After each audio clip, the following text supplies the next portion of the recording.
شادی کی پہلی رات جب میں نے اپنے شوہر کا چہرہ دیکھا تو مجھے لگا کہ میں انہیں پہلے کہیں دیکھ چکی ہوں، لیکن جب انہوں نے اپنی قمیض اتاری تو ان کی کمر پر ایک ایسا زخم کا نشان تھا جسے دیکھ کر مجھے اپنا ماضی یاد آ گیا۔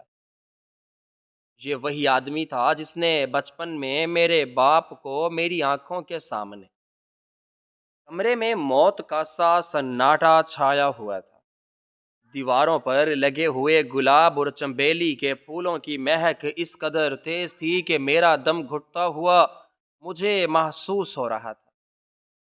یہ میری زندگی کی وہ رات تھی جس کے خواب ہر لڑکی اپنی جوانی کی دہلیز پر قدم رکھتے ہی بننا شروع کر دیتی ہے، مگر میرے لیے یہ رات کسی خواب کی تعبیر نہیں بلکہ ایک انجانے خوف کی تکمیل تھی جو میرے دل کے نہا خانوں میں برسوں سے پل رہی تھی۔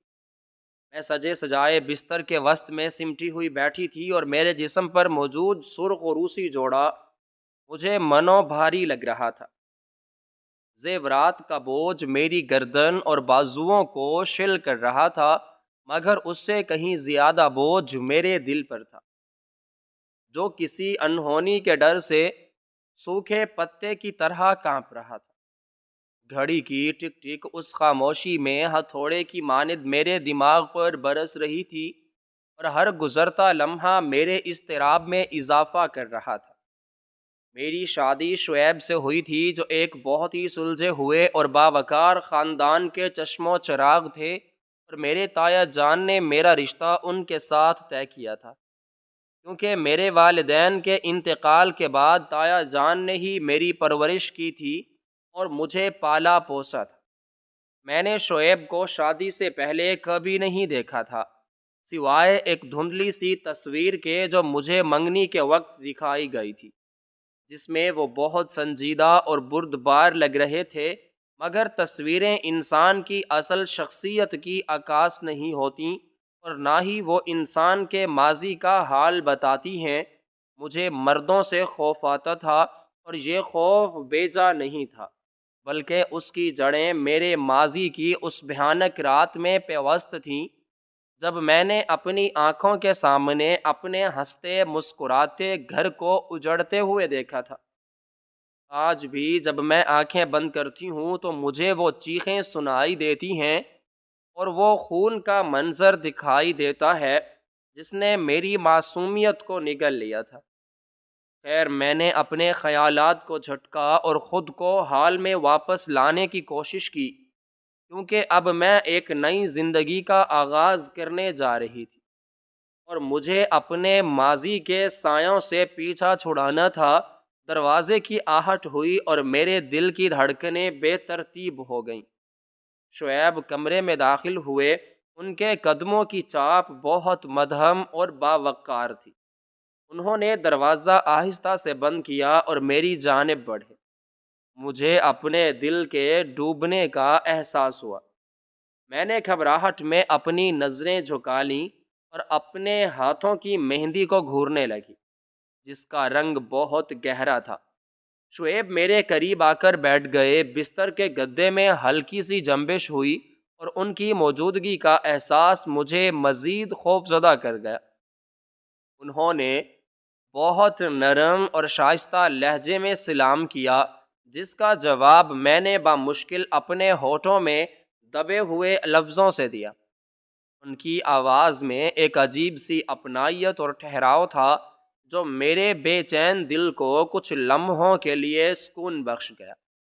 انہوں نے کہا کہ نمرا، میں جانتا ہوں کہ یہ سب تمہارے لیے نیا اور شاید خوفزدہ کر دینے والا ہے، مگر تم مجھ پر بھروسہ رکھ سکتی ہو، میں تمہیں کبھی کوئی دکھ نہیں دوں گا۔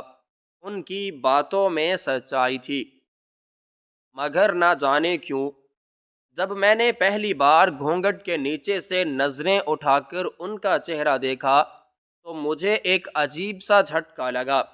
ان کی آنکھیں، ان کی پیشانی اور ان کے لبوں کی بناوٹ مجھے بہت شناسا لگی۔ مجھے ایسا لگا جیسے میں انہیں پہلے کہیں دیکھ چکی ہوں۔ یہ کوئی سرسری سی ملاقات نہیں تھی، بلکہ ایسا لگتا تھا کہ میرا اور ان کا کوئی بہت گہرا اور قدیم تعلق ہے، مگر میرا دماغ اس بات کو قبول کرنے سے قاصر تھا کہ میں انہیں کہاں اور کب دیکھ سکتی ہوں۔ میں تو تایا جان کے گھر کی چار دیواری میں پلی بڑی تھی اور باہر کی دنیا سے میرا رابطہ نہ ہونے کے برابر تھا، تو پھر یہ اجنبیت میں شناسی کا احساس کیسا تھا؟ میں نے اسے اپنے وہم زدہ سوچ قرار دے کر نظر انداز کرنے کی کوشش کی۔ شعیب نے میری خاموشی کو میری شرم و حیا سمجھا اور مسکرا کر میرے سر پر ہاتھ رکھا۔ ان کا لمس بہت نرم تھا، مگر میرے جسم میں ایک سنسنی سی دوڑ گئی، جیسے کسی خطرے کی گھنٹی بجی ہو۔ انہوں نے اٹھ کر میز سے دودھ کا گلاس اٹھایا اور میری طرف بڑھایا۔ میں نے کانپتے ہاتھوں سے گلاس تھام لیا، ایک گھونٹ بھرا تاکہ میرا خشک حلق تر ہو سکے۔ کمرے کی روشنی بہت مدھم تھی اور فانوس کی زرد روشنی ماحول کو مزید پر اسرار بنا رہی تھی۔ شعیب نے کہا کہ وہ لباس تبدیل کر لیں تاکہ وہ بھی آرام کر سکیں اور میں بھی اس بھاری زیورات سے نجات حاصل کر کے سکون کا سانس لے سکوں۔ میں نے اس بات میں سر ہلایا۔ وہ اٹھ کر ڈریسنگ روم کی طرف جانے کی بجائے وہیں کمرے کے ایک کونے میں کھڑے ہو گئے اور اپنی شیروانی کے بٹن کھولنے لگے۔ میں شرم سے نظریں چرانے لگی، مگر پھر بھی میری کنکیوں نے انہیں دیکھا۔ جب انہوں نے اپنی شیروانی اتار کر کرسی پر رکھی اور پھر اپنی قمیض کے بٹن کھول کر اسے اپنے جسم سے الگ کیا تو ان کی پشت میری طرف تھی۔ کمرے میں لگے بڑے آئینے کا رخ میری طرف تھا اور اس آئینے میں مجھے ان کی ننگی پیٹھ کا عکس صاف دکھائی دے رہا تھا، اور اسی لمحے میری زندگی میں ایک ایسا بھونچال آیا جس نے میرے ہوش و حواس چھین لیے۔ جیسے ہی ان کی قمیض اتری، میری نظر ان کی کمر کے دائیں جانب کندھے کے بالکل نیچے موجود ایک پرانے اور گہرے زخم کے نشان پر پڑی۔ وہ نشان کوئی معمولی نشان نہیں تھا، بلکہ ایک جلی ہوئی کھال اور گہرے کٹ کا ایک ایسا عجیب و غریب امتزاج تھا، جیسے کسی نے دہکتی ہوئی سلاخ سے داغا ہو یا کسی بہت تیز دھار آلے سے وار کیا ہو۔ اس نشان کی شکل ایک خاص قسم کے سانپ کی طرح بل کھاتی ہوئی تھی، جسے دیکھتے ہی میرے دماغ میں ایک دھماکہ ہوا اور میرا ماضی جو اب تک سویا ہوا تھا پوری وحشت کے ساتھ جاگ اٹھا۔ یہ وہی نشان تھا، یہ وہی منحوس اور بھیانک داغ تھا جسے میں نے اپنے ماضی کی سب سے کالی رات کو دیکھا تھا۔ میرا جسم پتھر کا ہو گیا اور میرے ہاتھ سے دودھ کا گلاس ٹوٹ کر زمین پر گر گیا، جس کی کرچیوں کی آواز نے کمرے کے سکوت کو توڑ دیا۔ مگر مجھے اس آواز کی کوئی پرواہ نہیں تھی۔ میری آنکھیں پھٹی کی پھٹی رہ گئیں اور میں سانس لینا بھول گئی۔ میرا دماغ مجھے 15 سال پیچھے لے گیا، جب میں صرف 10 سال کی تھی اور ہم ایک چھوٹے سے خوشحال شہر میں رہتے تھے۔ میرے والد ایک بہت ہی نیک اور ایماندار سرکاری افسر تھے۔ ہم بہت زیادہ خوش تھے، مگر وہ رات مجھے کبھی نہیں بھولتی جب طوفانی بارش ہو رہی تھی اور بادل زور زور سے گرج رہے تھے۔ بجلی کی چمک سے کمرہ بار بار روشن ہو رہا تھا۔ ہم سب لاؤنج میں بیٹھے تھے کہ اچانک گھر کا مرکزی دروازہ زوردار دھماکے سے ٹوٹا اور 4-5 نقاب پوش مسلح افراد اندر داخل ہوئے۔ ان کے ہاتھوں میں بندوقیں اور خنجر تھے اور ان کی آنکھوں میں خون اتر آیا تھا۔ میرے والد محترم نے ہمیں بچانے کے لیے ان کے سامنے دیوار بن کر کھڑے ہونے کی کوشش کی، مگر وہ تو درندے تھے۔ انہوں نے میرے والد کو مارنا پیٹنا شروع کر دیا۔ میری ماں چیخ رہی تھی اور میں صوفے کے پیچھے چھپی کانپ رہی تھی۔ ان حملہ آوروں میں ایک لڑکا بھی تھا جو شاید عمر میں باقیوں سے چھوٹا تھا، مگر اس کے تیور سب سے زیادہ خطرناک تھے۔ اس نے اپنا چہرہ تو چھپایا ہوا تھا، مگر اس کا جسمانی ساخت اور اس کا انداز مجھے یاد تھا۔ میرے والد نے مزاحمت کی تو اس لڑکے نے آگے بڑھ کر میرے والد کو پکڑا اور اسی کشمکش میں میرے والد نے پاس پڑا ہوا ایک تیز دھار نوکیلا ڈیکوریشن پیس اٹھا کر اس لڑکے کی کمر پر دے مارا تھا۔ مجھے یاد ہے کہ بجلی کڑکی تھی اور روشنی کے اس جھماکے میں نے دیکھا تھا کہ اس لڑکے کی قمیض پیچھے سے پھٹ گئی تھی اور اس کی کمر پر بالکل اسی جگہ خون کا فوارہ پھوٹا تھا، اور وہ زخم بالکل اسی سانپ کی شکل کا بنا تھا جو آج میں شعیب کی کمر پر دیکھ رہی تھی۔ اس رات اس لڑکے نے درد سے کراہتے ہوئے پلٹ کر میرے والد کے سینے میں گولی اتار دی تھی، اور میں نے اپنی معصوم آنکھوں سے اپنے باپ کو تڑپ تڑپ کر مرتے دیکھا تھا۔ وہ خونی منظر اور وہ زخم کا نشان میرے حافظے میں ایسے نقش ہو گئے تھے جیسے پتھر پر لکیر میں برسوں تک اس نشان کو میں اپنے خوابوں میں دیکھتی رہی تھی، اور آج وہی نشان، وہی قاتل میرے سامنے میرا شوہر بن کر کھڑا تھا۔ میرا دم گھٹنے لگا اور مجھے لگا کہ میں پاگل ہو جاؤں گی۔ یہ کیسے ممکن ہو سکتا ہے کہ جس شخص نے میرے باپ کو قتل کیا، جس نے میرا بچپن برباد کیا، جس نے میری ماں کو بیوہ کیا، آج وہ میرا سہاگ بنا ہوا ہے۔ شعیب نے گلاس گرنے کی آواز سن کر فوراً مڑ کر دیکھا۔ ان کے چہرے پر پریشانی تھی اور وہ تیزی سے میری طرف بڑھے۔ نمرا، کیا ہوا؟ تم ٹھیک تو ہو؟ تمہیں چوٹ تو نہیں لگی؟ انہوں نے میرے قریب آنے کی کوشش کی، مگر میں نے پوری قوت سے انہیں پیچھے دھکیل دیا اور چیخ پڑی کہ خبردار، میرے قریب مت آنا، تم قاتل ہو، تم درندے ہو۔ میرے منہ سے نکلنے والے الفاظ میں اتنا درد اور نفرت تھی کہ شعیب ہکا بکا رہ گئے۔ وہ کچھ سمجھ نہیں پا رہے تھے کہ اچانک مجھے کیا ہو گیا ہے۔ میں بستر سے اٹھ کر پیچھے مڑی اور دیوار سے جا لگی۔ میرا پورا جسم لرز رہا تھا اور آنکھوں سے آنسوؤں کا سیلاب جاری تھا۔ میں نے انگلی اٹھا کر ان کی طرف اشارہ کیا اور کہا کہ میں تمہیں پہچان گئی ہوں۔ یہ نشان جو تمہاری کمر پر ہے، یہ گواہ ہے تمہارے ظلم کا۔ تم وہی ہو جس نے اس کالی رات میرے بابا کو مارا تھا۔ تم نے میرے سامنے ان کے سینے میں گولی ماری تھی۔ میں نے دیکھا تھا تمہیں، میں نے دیکھا تھا اس زخم کو جب بابا نے تمہیں مارا تھا۔ شعیب کے چہرے کا رنگ فق ہو گیا۔ وہ ساکت کھڑے تھے اور ان کی آنکھوں میں ایک عجیب سی کیفیت تھی جسے میں اس وقت سمجھنے سے قاصر تھی۔ میں مسلسل بولے جا رہی تھی اور ماضی کے ورق الٹ رہی تھی۔ میں نے کہا کہ تم نے دھوکے سے مجھ سے شادی کی ہے۔ تم میرے بابا کو بے وقوف بنا کر میری زندگی میں آئے ہو تاکہ جو کسر اس رات رہ گئی تھی اسے آج پورا کر سکو۔ تم مجھے بھی مارنے آئے ہو نا؟ بتاؤ مجھے کیوں کیا تم نے ایسا؟ میرے بابا نے تمہارا کیا بگاڑا تھا؟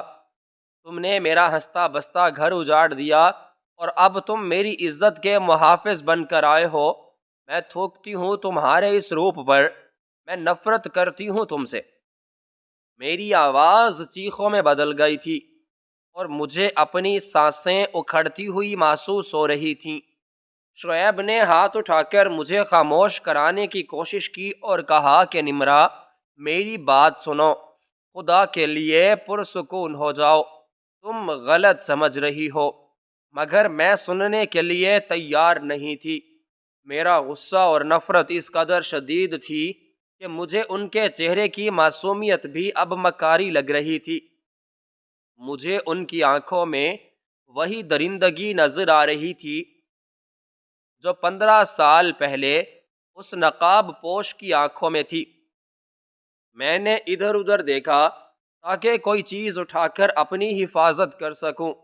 میز پر پڑا ہوا شیشے کا جگ میں نے اٹھا لیا اور انہیں دھمکی دی کہ اگر وہ میرے قریب آئے تو میں انہیں جان سے مار دوں گی یا خود کو ختم کر لوں گی۔ شعیب وہیں رک گئے اور انہوں نے اپنی قمیض دوبارہ پہننے کی کوشش نہیں کی۔ وہ ننگے بدن میرے سامنے کھڑے تھے اور وہ زخم کا نشان ابھی بھی میری آنکھوں میں چبھ رہا تھا۔ انہوں نے بہت دھیمے لہجے میں کہا کہ نمرا، میں جانتا ہوں کہ یہ نشان تمہیں ماضی کی یاد دلا رہا ہے، اور میں یہ بھی جانتا ہوں کہ تم کس رات کا ذکر کر رہی ہو۔ ان کے اس اعتراف نے میرے پیروں تلے سے زمین نکال دی۔ اس کا مطلب تھا کہ میرا شک صحیح تھا، وہ وہاں موجود تھے، انہوں نے انکار نہیں کیا۔ انہوں نے یہ نہیں کہا کہ میں پاگل ہو گئی ہوں یا یہ کوئی اور نشان ہے، بلکہ انہوں نے تسلیم کیا کہ وہ اس رات کا حصہ تھے۔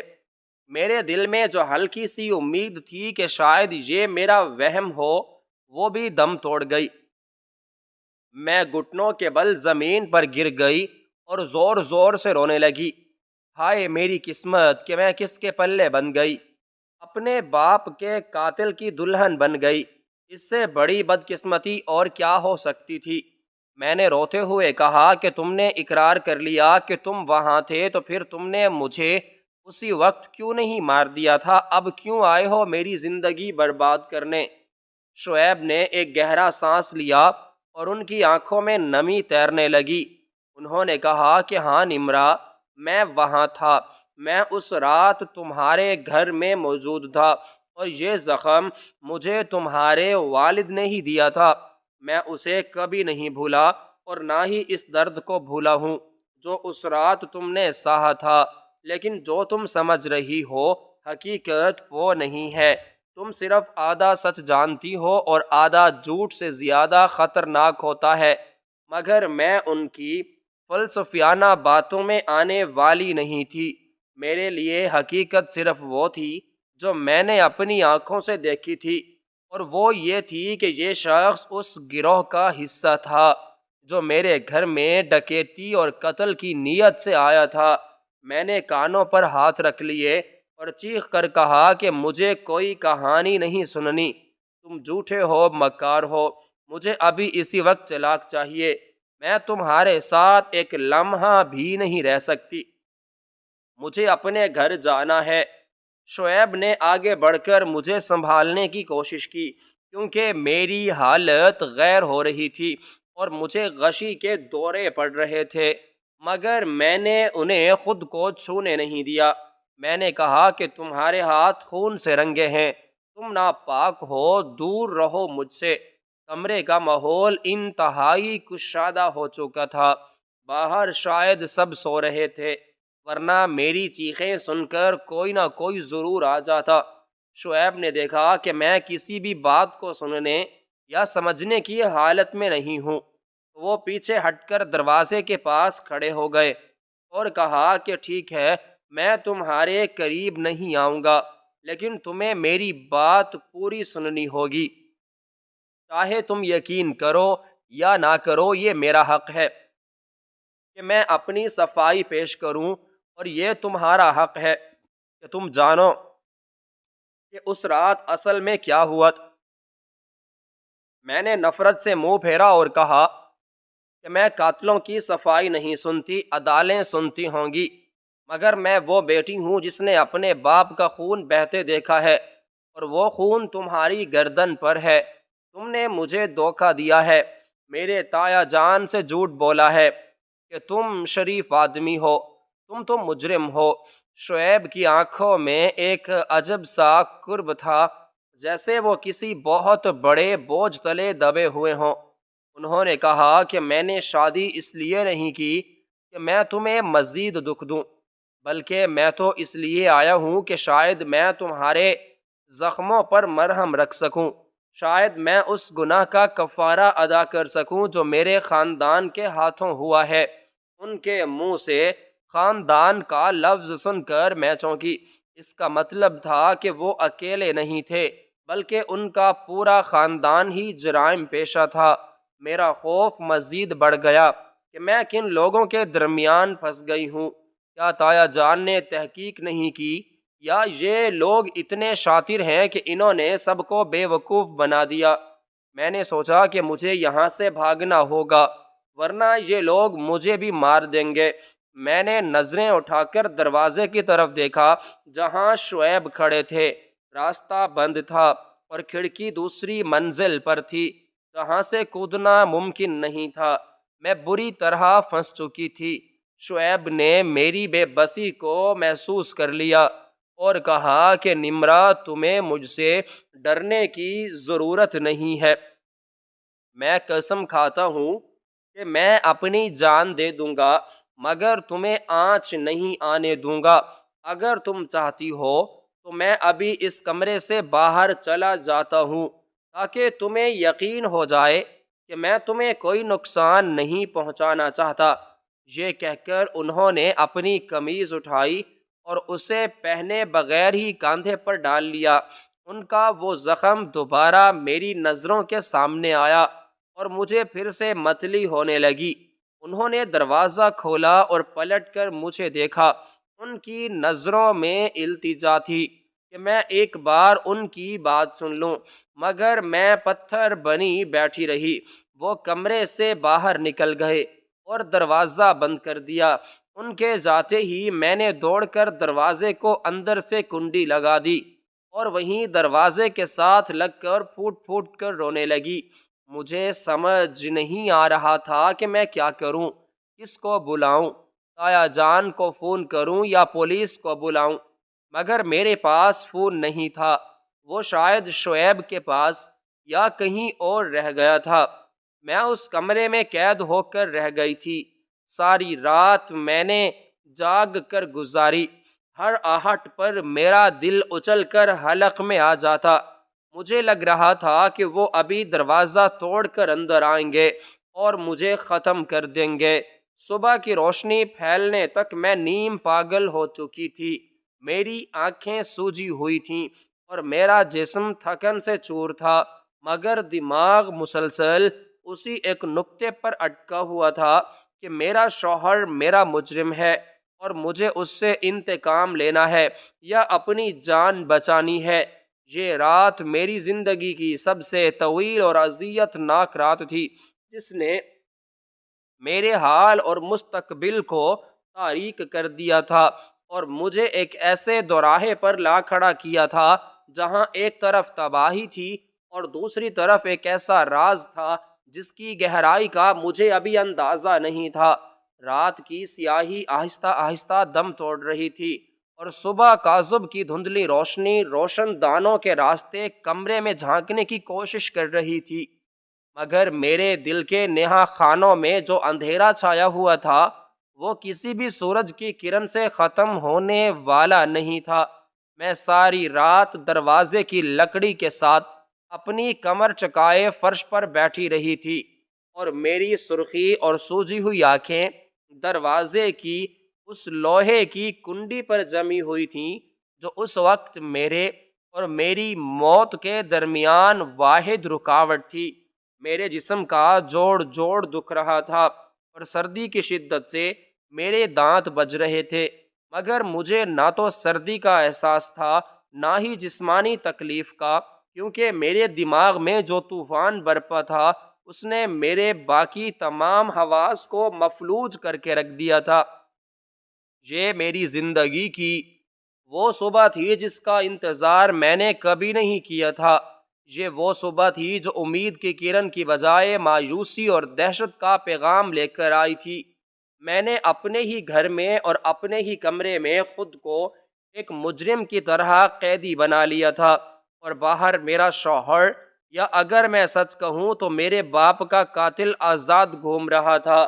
مجھے اپنی بے بسی اور بے کسی پر رہ رہ کر غصہ آ رہا تھا اور اپنی قسمت پر ماتم کرنے کا دل چاہ رہا تھا کہ میں نے تایا جان کی پسند اور ان کے فیصلے پر کیوں آنکھ بند کر کے اور سر جھکا کے بھروسہ کیا۔ میں نے کیوں سوال نہیں اٹھایا اور کیوں تحقیق نہیں کی کہ یہ لوگ کون ہیں، کہاں سے آئے ہیں اور ان کا پس منظر کیا ہے۔ میرے ذہن کے پردے پر بار بار وہی خونی منظر کسی فلم کی طرح چل رہا تھا، جب میرے بابا میرے سامنے تڑپ رہے تھے اور شعیب کی کمر پر موجود وہ سانپ کی شکل کا نشان میری آنکھوں میں کانٹے کی طرح چبھ رہا تھا، جیسے ہی صبح کا اجالا مکمل طور پر پھیلا اور پرندوں کی چہچہاہٹ شروع ہوئی تو باہر سے بھاری قدموں کی آہٹ سنائی دی۔ میرا دل زور سے دھڑکا اور حلق میں اٹک گیا۔ میں نے اپنی سانس روک لی کہ اب کیا ہوگا؟ کیا وہ زبردستی دروازہ توڑ کر اندر آئیں گے یا کوئی اور خطرناک چال چلیں گے؟ دروازے پر ہلکی اور دھیمی سی دستک ہوئی اور اس کے بعد شعیب کی آواز آئی، جو بہت تھکی ہوئی اور لرزتی ہوئی محسوس ہو رہی تھی۔ انہوں نے کہا کہ نمرا، دروازہ کھولو، مجھے معلوم ہے تم جاگ رہی ہو اور تم نے ساری رات اسی طرح فرش پر بیٹھ کر گزاری ہے۔ میں تمہارے لیے ناشتہ لایا ہوں اور مجھے تم سے بہت ضروری بات کرنی ہے۔ میں نے نفرت سے اپنے ہونٹ بیچ لیے اور کوئی جواب نہیں دیا۔ میں ایک قاتل کے ہاتھ کا نوالا کیسے کھا سکتی تھی اور اس کی زبان سے نکلا ہوا کوئی بھی لفظ کیسے سن سکتی تھی؟ دستک دوبارہ ہوئی اور اس بار آواز میں تھوڑی سختی اور بہت زیادہ بے چینی تھی۔ نمرا، ضد مت کرو، تم نے رات سے کچھ نہیں کھایا ہے، طبیعت خراب ہو جائے گی اور اس طرح بھاگنے کا یا چھپنے کا کوئی راستہ نہیں ہے، نہ ہی کوئی فائدہ ہے۔ بہتر یہی ہے کہ ہم دونوں آمنے سامنے بیٹھ کر بات کریں اور اس مسئلے کو حل کریں۔ میں جانتا ہوں تم مجھ سے شدید نفرت کرتی ہو اور تمہارا یہ نفرت کرنا اور غصہ ہونا بالکل جائز بھی ہے، مگر انصاف اور انسانیت کا تقاضا یہ ہے کہ ملزم کو اپنی صفائی پیش کرنے کا ایک موقع ضرور دیا جائے، چاہے بعد میں تم مجھے سولی پر ہی کیوں نہ چڑھا دو۔ میں نے سوچا کہ کب تک میں یہاں چھپی رہوں گی؟ آخر مجھے سامنا تو کرنا ہی ہوگا اور مجھے ان کی آنکھوں میں آنکھیں ڈال کر یہ پوچھنا ہوگا کہ انہوں نے ایسا کیوں کیا اور میرے ہنستے بستے گھر کو برباد کرنے کے بعد اب میری زندگی میں کیا کرنے آئے ہیں۔ میں نے اپنے کانپتے اور ٹھنڈے ہاتھوں سے کنڈی کھولی اور فوراً پیچھے ہٹ کر دیوار کے ساتھ جا لگی۔ دروازہ آہستہ سے کھلا اور شعیب اندر داخل ہوئے۔ ان کی حالت بہت ابتر اور خستہ تھی۔ سر کے بال بکھرے ہوئے تھے، آنکھیں رات جاگے کی وجہ سے سرخ انگارہ ہو رہی تھیں اور انہوں نے ابھی تک وہی قمیض صرف کندھے پر ڈال رکھی تھی، جیسے انہیں اپنے لباس یا جسم کی کوئی پرواہ نہ ہو۔ ان کے ہاتھ میں کھانے کی ٹرے تھی، جیسے انہوں نے لا کر میز پر رکھا اور پھر مڑ کر میری طرف دیکھا۔ میں دیوار کے ساتھ لگی کھڑی تھی اور میری نظروں میں ان کے لیے نفرت کا لاوا روشن تھا، جس کی تپش شعیب محسوس کر رہے تھے۔ شعیب نے ایک گہری اور دکھ بھری آہ بھری اور کرسی کھینچ کر اس طرح بیٹھ گئے کہ ان کا رخ میری طرف تھا۔ انہوں نے سر جھکا لیا اور کچھ دیر خاموش رہے، پھر نظریں اٹھا کر میری طرف دیکھا اور کہا، نمرا، وہ نشان جو تم نے میری کمر پر دیکھا ہے وہ کوئی عام زخم نہیں ہے اور نہ ہی کسی حادثے کا نتیجہ ہے، وہ میری زندگی کا سب سے بڑا روگ اور میری دردناک کہانی کا عنوان ہے۔ تم نے مجھے قاتل سمجھا اور شاید حالات اور واقعات کے تناظر میں تم حق بجانب ہو، لیکن حقیقت یہ ہے کہ میں قاتل نہیں بلکہ اس رات کا ایک اور بد نصیب مظلوم ہوں۔ میں تمہارے باپ کو مارنے نہیں آیا تھا بلکہ انہیں بچانے آیا تھا، مگر میری بدقسمتی اور کمزوری کہ میں ناکام رہا اور وہ داغ میری کمر پر ہمیشہ کے لیے ثبت ہو گیا، جو مجھے ہر پل اور ہر لمحہ اس رات کی یاد دلاتا ہے۔ میں نے ایک زہریلی اور طنزیہ ہنسی کے ساتھ کہا کہ واہ، کیا خوبصورت کہانی گھڑی ہے آپ نے۔ بچانے آئے تھے اور وہ بھی ڈاکوؤں کے ساتھ مل کر، نقاب پہن کر اور ہاتھوں میں اسلحہ اٹھا کر۔ یہ کیسا بچانا تھا؟ مجھے بچی اور بے وقوف مت سمجھو، میں اس وقت چھوٹی ضرور تھی مگر اندھی نہیں تھی۔ میں نے اپنی آنکھوں سے دیکھا تھا کہ تم ان کے ساتھ کھڑے تھے اور تم اسی خونی گروہ کا ایک فعال حصہ تھے۔ شعیب نے یہ سن کر دوبارہ سر جھکا لیا اور ان کی آواز بھرائی ہوئی اور لرزتی ہوئی نکلی۔ انہوں نے کہا کہ ہاں، تم سچ کہتی ہو، میں انہی کے ساتھ تھا اور ان کے درمیان کھڑا تھا، کیونکہ میں مجبور اور بے بس تھا۔ وہ گروہ کسی عام مجرم یا گلی محلے کے بدماش کا نہیں، بلکہ اس کا سرغنہ اور لیڈر کوئی اور نہیں، میرا اپنا سگا باپ تھا۔ یہ سن کر مجھے لگا جیسے میرے سر پر کسی نے وزنی ہتھوڑا مارا ہو اور زمین میرے پیروں کے نیچے سے سرک گئی ہو۔ ان کا باپ، وہ درندہ صفت انسان جس نے میرے معصوم باپ کے سینے میں گولی ماری تھی، وہ شعیب کا باپ تھا۔ نفرت کی ایک نئی اور شدید لہر میرے اندر اٹھی اور مجھے لگا کہ میرا دم گھٹ جائے گا۔ شعیب نے میری آنکھوں میں وحشت اور نفرت کے سائے دیکھے تو جلدی سے بولے کہ خدا کے لیے میری پوری بات سنو اور پھر جو فیصلہ کرنا ہو کر لینا۔ میں اس وقت صرف 16 سال کا ایک نوجوان تھا اور اپنی ماں کے ساتھ ایک الگ گھر میں رہتا تھا۔ میرا باپ ہمیں بہت پہلے چھوڑ چکا تھا اور وہ جرائم کی کالی دنیا کا بے تاج بادشاہ تھا۔ وہ چاہتا تھا کہ میں بھی اس کے نقش قدم پر چلوں اور اس کی اس کالی سلطنت کا وارث بنوں، مگر میری ماں ایک نیک اور پاک باز عورت تھی۔ اس نے مجھے ہمیشہ نیکی اور شرافت کا درس دیا تھا۔ اس رات وہ شخص زبردستی اور بندوق کے زور پر مجھے میرے اسکول سے اٹھا کر لایا تھا۔ وہ مجھے اپنے جیسا مرد بنانا چاہتا تھا اور اس کے نزدیک مرد بننے کا مطلب قتل و غارت گری اور دوسروں پر ظلم کرنا تھا۔ میں روتا رہا۔ میں نے اس کے پاؤں پکڑے اور منتیں کیں کہ مجھے جانے دو، میں یہ سب نہیں کر سکتا، میرا ضمیر مجھے اجازت نہیں دیتا۔ مگر اس ظالم نے میرے سر پر اپنی بھری ہوئی بندوق رکھ دی اور کہا کہ اگر آج تم میرے ساتھ نہیں چلے تو میں تمہاری ماں کو ابھی اسی وقت گولی مار دوں گا۔ میں اپنی ماں کی زندگی بچانے کی خاطر اور اپنی ممتا کی حفاظت کے لیے اس کے ساتھ گاڑی میں بیٹھ گیا۔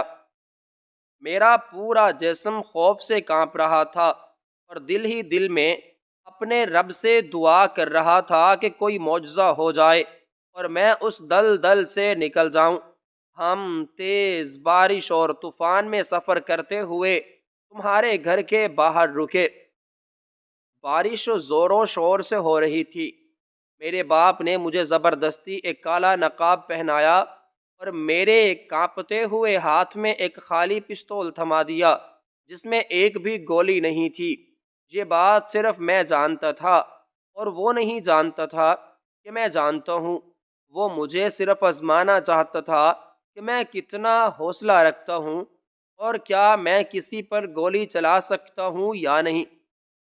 جب ہم دروازہ توڑ کر تمہارے گھر میں داخل ہوئے تو میرا ضمیر مجھے بری طرح ملامت کر رہا تھا۔ میں چاہتا تھا کہ چیخ کر سب کو خبردار کر دوں اور کہوں کہ بھاگ جاؤ، مگر میرے باپ کے مسلح ساتھیوں نے مجھے چاروں طرف سے گھیر رکھا تھا اور مجھے ہلنے کی بھی اجازت نہیں تھی۔ جب تمہارے والد نے اپنی فیملی کو بچانے کی مزاحمت کی اور ان سے الجھ پڑے تو میرے باپ کو شدید غصہ آ گیا۔ وہ درندہ صفت انسان انہیں جان سے مارنے ہی والا تھا کہ میں اپنی جان کی پرواہ کیے بغیر بیچ میں آ گیا۔ میں نے اپنے باپ کا ہاتھ پکڑنے کی کوشش کی تاکہ وہ گولی نہ چلا سکے، مگر وہ مجھ سے بہت زیادہ طاقتور تھا۔ اس نے مجھے زور سے دھکا دیا اور میں لڑ کھڑا گیا۔ اسی دوران تمہارے والد نے سمجھایا کہ میں ان پر حملہ کرنے والا ہوں یا ان کے بچوں کو نقصان پہنچانے والا ہوں۔ انہوں نے اپنے بچوں کے دفاع میں پاس پڑا ہوا ایک بھاری اور نوکیلا دھاتی ڈیکوریشن پیس اٹھایا اور پوری قوت کے ساتھ میری کمر پر دے مارا۔ وہ ضرب اتنی شدید اور کاری تھی کہ مجھے لگا میری ریڑھ کی ہڈی ٹوٹ گئی ہے، میری کھال ادھڑ گئی ہے۔ میں درد کی شدت سے بلبلا اٹھا اور زمین پر گر گیا، مگر میں نے پلٹ کر وار نہیں کیا۔ میں چاہتا تو گولی چلانے کا ڈرامہ کر سکتا تھا، یا اگر میرے پاس بھری ہوئی بندوق ہوتی تو چلا بھی سکتا تھا، مگر میں نے وہ زخم اور وہ درد خاموشی سے سہا، کیونکہ میں جانتا تھا کہ وہ حق پر ہیں اور ہم باطل پر ہیں۔ میں جانتا تھا کہ وہ ایک باپ ہیں جو اپنے بچوں کی حفاظت کر رہے ہیں، لیکن میرے باپ نے جب اپنے سگے بیٹے کو زخمی ہوتے اور خون میں لت پت دیکھا تو اس کا وحشیانہ خون کھول اٹھا۔ اس نے بنا کچھ سوچے سمجھے اور بغیر کسی انتباہ کے سیدھی گولی چلا دی، اور تمہارے والد وہیں میرے سامنے ڈھیر ہو گئے۔ میں زخمی حالت میں زمین پر پڑا چیختا رہا کہ نہیں بابا، مت ماریں، خدا کے لیے مت ماریں، مگر تب تک بہت دیر ہو چکی تھی۔ وہ گولی تمہارے والد کے سینے میں نہیں بلکہ میرے ضمیر اور میری روح میں لگی تھی۔ ہم وہاں سے بھاگ نکلے۔ میرا باپ مجھے کالر سے پکڑ کر گھسیٹتا ہوا لے گیا، کیونکہ میں درد کی وجہ سے چلنے کے قابل نہیں تھا۔ گاڑی میں بیٹھ کر جب ہم واپس جا رہے تھے تو میں نے اپنے باپ کے منہ پر تھوک دیا تھا اور روتے ہوئے کہا تھا کہ آج کے بعد میرا تم سے کوئی رشتہ اور تعلق نہیں، تم میرے باپ نہیں بلکہ ایک قصاب اور قاتل ہو، میں تم سے نفرت کرتا ہوں۔ اس نے غصے میں آ کر چلتی گاڑی کا دروازہ کھولا اور مجھے دھکا دے دیا، اور میں وہیں سڑک کنارے کیچڑ، بارش اور اپنے ہی بہتے ہوئے خون میں لت پت پڑا رہا۔ وہ رات میں نے کسی ہسپتال کے آرام دہ بستر کی بجائے ایک ویران مسجد کی ٹھنڈی سیڑھیوں پر ایڑیاں رگڑتے ہوئے اور درد سے کراہتے ہوئے گزاری تھی، کیونکہ میں ڈرتا تھا کہ اگر میں ہسپتال گیا تو یہ کیس پولیس کا بن جائے گا اور پولیس میرے باپ تک پہنچ جائے گی، جس کے نتیجے میں میری ماں بھی ماری جائے گی۔ اس زخم کا علاج میں نے خود نیم حکیمی ٹوٹکوں سے کیا، مگر میری روح کا زخم کبھی نہیں بھرا۔ یہ کہانی سناتے ہوئے شعیب کی آنکھوں سے مسلسل آنسو بہہ رہے تھے اور ان کا چہرہ شدت جذبات سے تمتما رہا تھا۔ ان کی آواز میں اتنا درد اور سچائی تھی کہ پتھر دل بھی پگھل جائے۔ میں سن ہو کر اور دم سادے یہ سب سن رہی تھی۔ میرے دل میں موجود یقین کی مضبوط دیوار میں دراڑیں پڑ رہی تھیں۔ اگر وہ سچ کہہ رہے تھے تو اس کا مطلب تھا کہ وہ بھی اتنے ہی بڑے شکار اور مظلوم تھے جتنی کہ میں تھی، بلکہ شاید مجھ سے زیادہ، کیونکہ میں نے تو صرف باپ کھویا تھا، انہوں نے تو باپ ہوتے ہوئے بھی یتیمی اور ذلت سہی تھی۔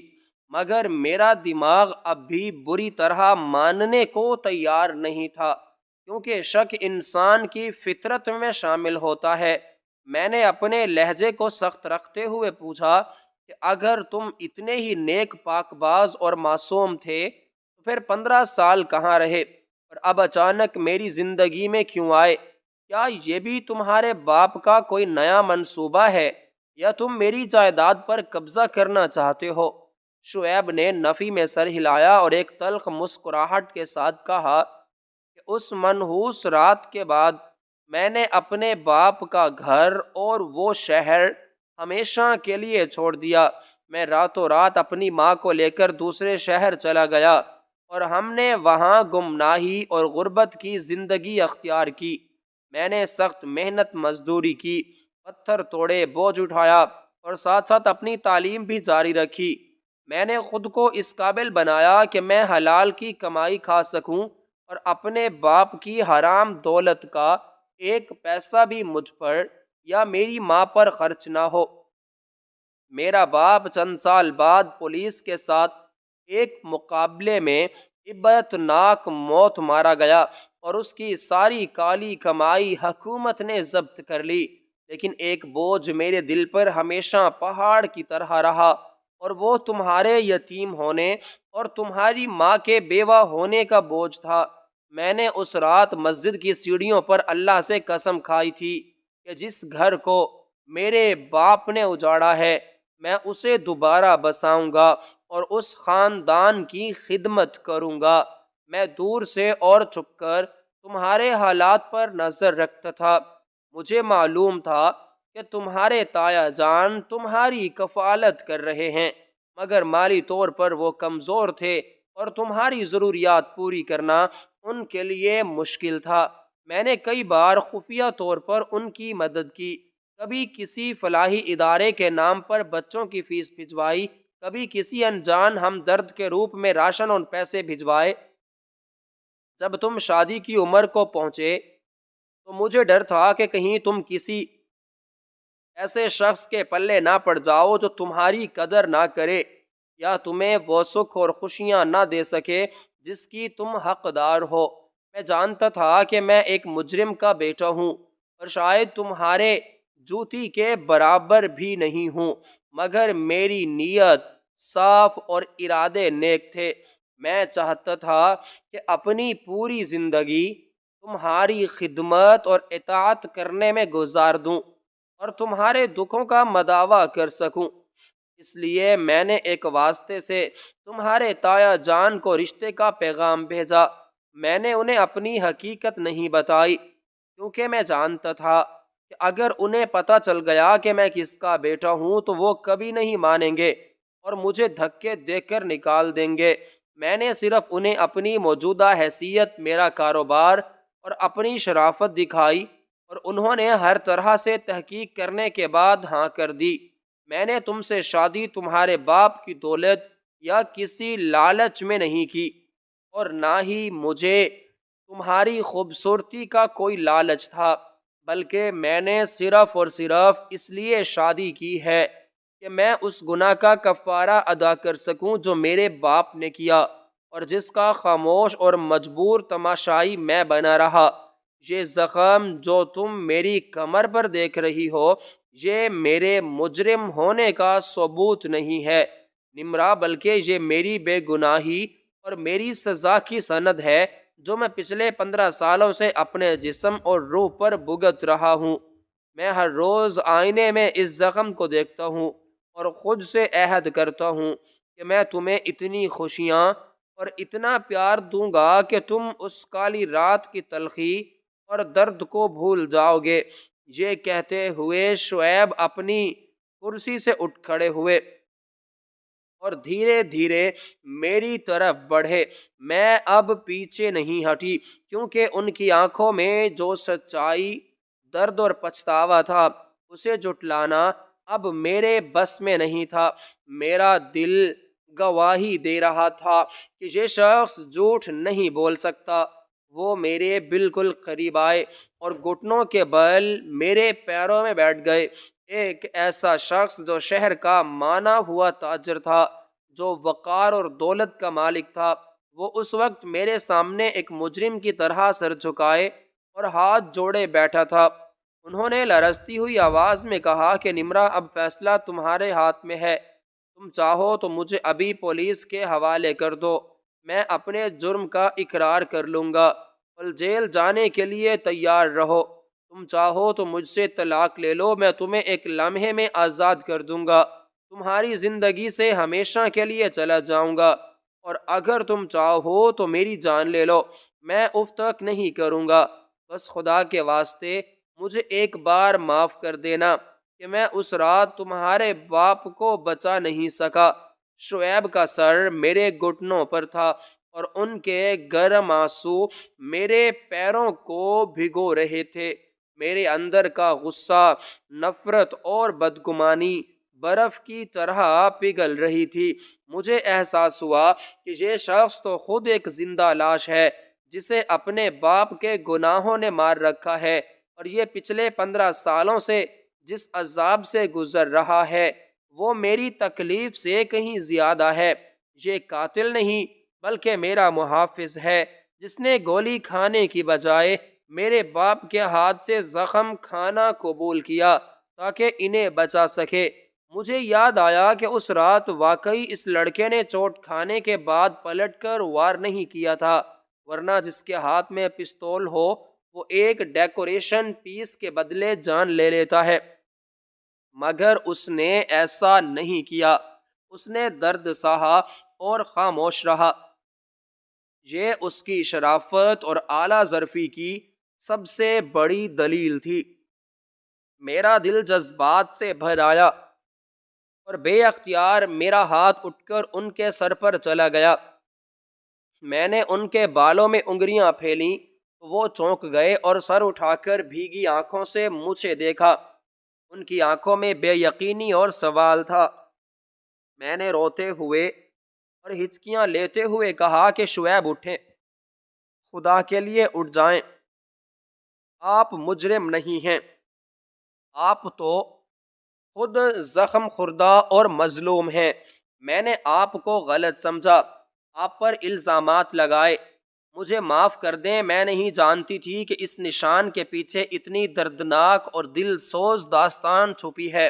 آپ نے جو کیا وہ کوئی بیٹا اپنے ظالم باپ کے سامنے نہیں کر سکتا۔ آپ نے برائی کے خلاف بغاوت کی اور اس کی سزا پائی، میں آپ کو کیسے سزا دے سکتی ہوں؟ آپ تو پہلے ہی بہت سزا کاٹ چکے ہیں۔ شعیب نے میرے ہاتھ تھام لیے اور انہیں چوم لیا۔